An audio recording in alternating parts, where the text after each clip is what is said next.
soit avec vous. Évangile de Jésus-Christ selon saint Luc.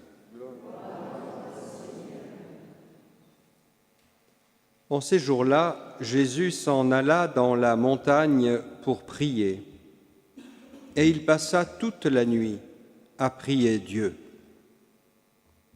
Le jour venu, il appela ses disciples et en choisit 12, auxquels il donna le nom d'apôtres.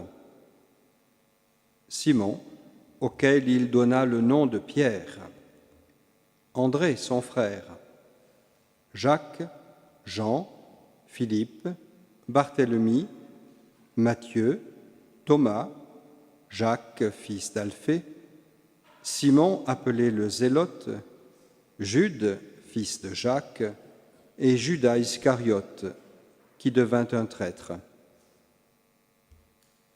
Jésus descendit de la montagne avec eux et s'arrêta sur un terrain plat. Il y avait là un grand nombre de ses disciples et une grande multitude de gens, venus de toute la Judée, de Jérusalem et du littoral de Tyr et de Sidon. Ils étaient venus l'entendre et se faire guérir de leur maladie. Ceux qui étaient tourmentés par des esprits impurs retrouvaient la santé. Et toute la foule cherchait à le toucher, parce qu'une force sortait de lui et les guérissait tous. Acclamons la parole de Dieu.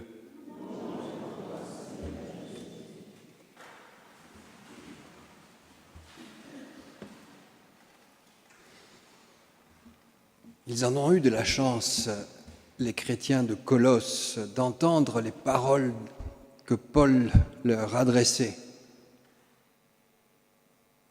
Eh bien, ce matin, nous disons la même chose pour nous. Nous ne sommes pas à Colosse, nous sommes au lot, bien sûr, mais c'est bien à nous que ces paroles viennent d'être adressées. Et si ces paroles nous rejoignent et touchent notre cœur, ce n'est pas simplement, nous le savons bien, pour nous rappeler ce qui s'est passé autrefois, mais c'est pour nous confier à nous, aujourd'hui, une mission. C'est pour que nous, aujourd'hui, nous continuions ce que les apôtres ont initié, ce que les premières communautés chrétiennes ont vécu, et pour que nous ne soyons pas simplement les gardiens d'un musée, mais des hommes et des femmes debout, pleinement dans la vie, heureux d'assumer la responsabilité qui leur est confiée, l'annonce de l'Évangile. Car c'est de cela que notre monde a d'abord besoin. Beaucoup dans notre monde l'ignorent, mais nous sommes justement là pour assumer cette mission et pour leur rappeler cette urgence. Mettez-vous à l'écoute de l'Évangile. Et nous savons bien que se mettre à l'écoute, ce n'est pas simplement entendre. Entendre, c'est 50% de l'écoute. Les 50 autres pourcents, c'est l'obéissance. Ce que j'ai entendu, je le vis, je le mets en pratique, je lui donne une visibilité, une actualité, une incarnation. C'est pour cela que Paul s'adresse avec tant d'affection aux communautés chrétiennes auxquelles il écrit des messages et qu'il va rejoindre. Première attitude, l'attitude fondamentale, c'est celle de l'action de grâce. L'Eucharistie est le sommet de toute action de grâce, l'accomplissement de toute action de grâce. Oui, l'action de grâce parce que nous pouvons oser dire, en toute simplicité, en toute humilité, qu'aujourd'hui, en ce lieu, le Seigneur veut accomplir en nous, en chacun de nous, des merveilles. Cela n'est pas réservé qu'à quelques-uns. Cela n'est pas le privilège exclusif de la Vierge Marie. Elle est le modèle de l'Église. Et elle nous invite à redire, sans aucune hésitation, oui, en moi, aujourd'hui, le Seigneur accomplit des merveilles.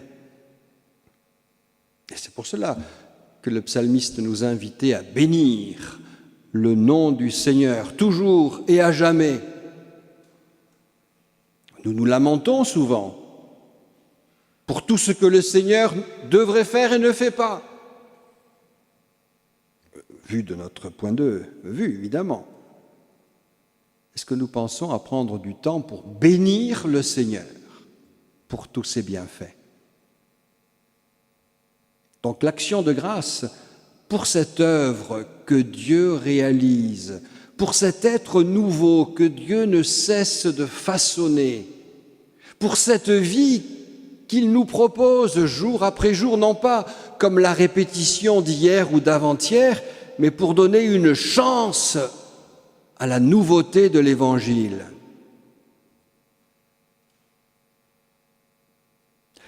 D'où l'appel très clair de saint Paul à Colosse, à nous, ce matin. Quel est cet appel? Menez votre vie dans le Christ Jésus.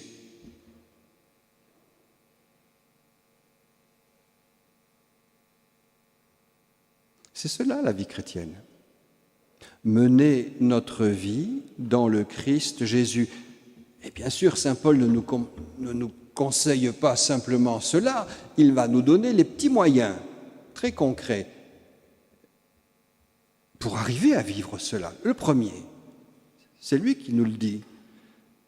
Soyez enracinés, édifiés en lui.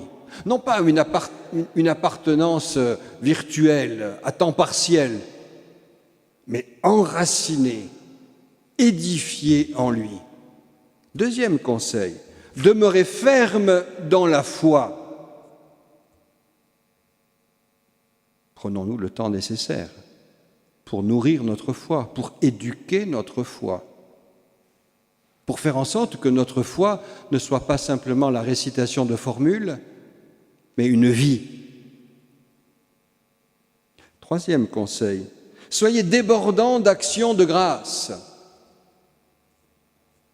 Et quatrième conseil, prenez garde, car il y en aura qui vont essayer de vous détourner. Ces 4 conseils, avec l'objectif, menez votre vie dans le Christ Jésus.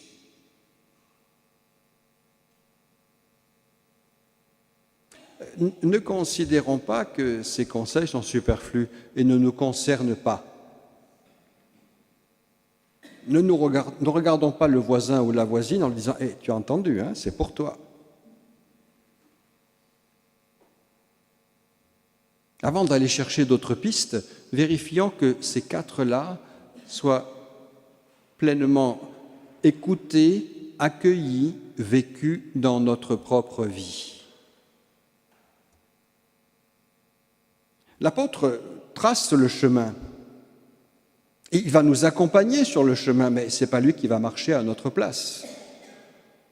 Il y a toujours cette fameuse question de l'engagement de notre liberté.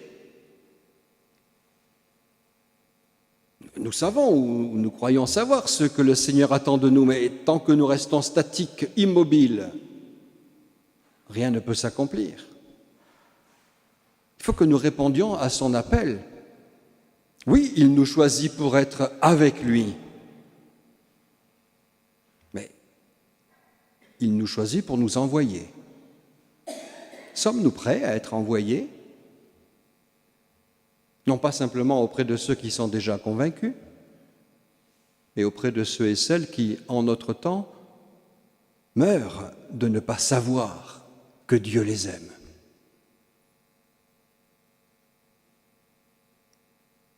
Il y a l'appel du Seigneur et il y a la réponse de notre liberté personnelle. Vous l'avez peut-être noté dans la lettre aux Colossiens qui vient d'être lue, à 4 reprises, saint Paul dit « en lui », pour bien insister sur cette nécessité du lien, de la communion avec le Christ. Si nous voulons assumer notre mission, en lui, Et il va ajouter 3 fois « avec lui ». Et au terme de chacune de nos prières eucharistiques, il y a peut-être une des plus belles prières, mais qui est tout un programme de vie. Par lui, avec lui et en lui. Voilà, si nous voulons assumer notre mission de disciples devenus apôtres, cela ne peut pas se faire si nous ne sommes pas par lui, avec lui et en lui. Car nous ne sommes pas envoyés pour parler de nous-mêmes, de nos caprices, de nos idées. Nous sommes envoyés pour proclamer l'Évangile.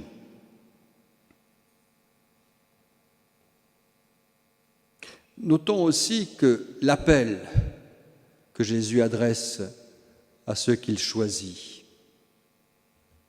l'appel est le fruit de la prière. Toute une nuit en prière pour prier Dieu. Dieu ne nous choisit pas parce qu'il y aurait un trou à boucher. Ça, c'est les réactions très humaines. Dieu nous choisit parce qu'il nous aime et parce qu'il veut, au nom de cet amour, nous associer à son œuvre et à sa vie. Et c'est pour cela que chacun d'entre nous est unique. Parce que la mission qu'il confie à chacune et chacun d'entre nous est unique. Par lui, avec lui et en lui. Voilà l'expérience personnelle de Paul. Nous savons bien que la rencontre qu'il a vécue avec le ressuscité a tout bouleversé dans sa vie. Et lorsque nous venons ici au lot, c'est comme si nous étions sur le chemin de Damas. Oh, peut-être vous n'êtes pas tombé de votre cheval, ni même de votre siège de voiture. Mais c'est pour cette même expérience que vous êtes là. Rencontrer le ressuscité. Et se rendre disponible à ce que le ressuscité va vous proposer. Oh, ça ne sera probablement pas la tranquillité et le calme absolu.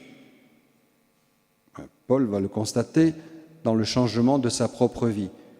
Mais ce qu'il va vous proposer, c'est un chemin de vie nouvelle, un chemin de témoignage, un chemin de don de soi par amour. Et c'est ainsi que, comme Paul, nous découvrirons, vous découvrirez la beauté de votre vocation unique. En faisant d'abord cette première expérience, celle que Paul a faite, celle qui est à l'origine des chemins nouveaux, la conversion de notre cœur. Il a pardonné toutes nos fautes, il a effacé la dette qui nous accablait.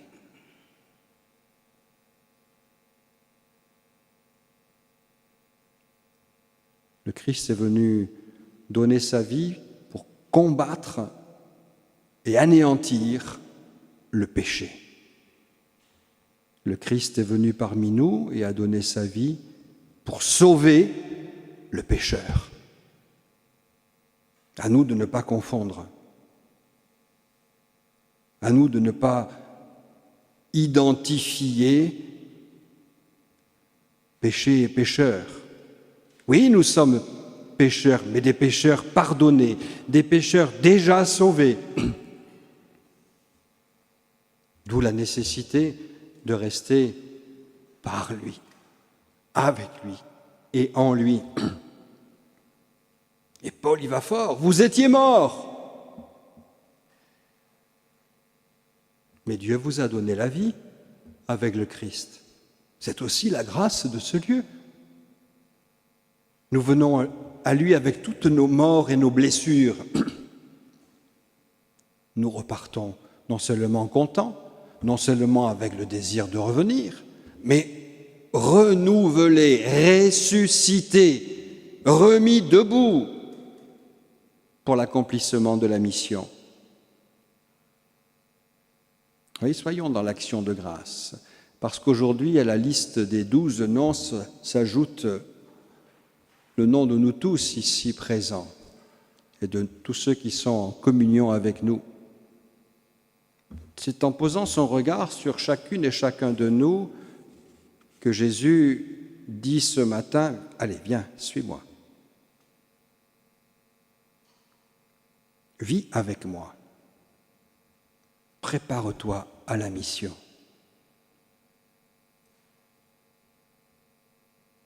Plutôt que de faire la liste des objections, soyons dans l'action de grâce.